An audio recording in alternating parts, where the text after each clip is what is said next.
দোয়া করে আল্লাহ আমাদের হৃদয় ভাঙা, আল্লাহ আমাদের অন্তর্বর্তী ব্যথা, আমরা কিছু করতে পারি নাই আল্লাহ।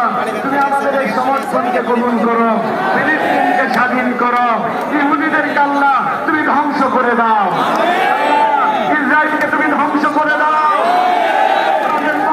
খানায় কাবায় সফর করতে পারি, আমরা যেরকম মসজিদে নববীতে সফর করতে পারি, আল্লাহ আমাদের তৃতীয় বৃহত্তম পবিত্র স্থান বাইতুল মুকাদ্দাসের যেন আমরা সিজদা দিতে পারি। আল্লাহ আমাদের জীবদ্দশায় এটা দেখে যাওয়ার তৌফিক দান করুন।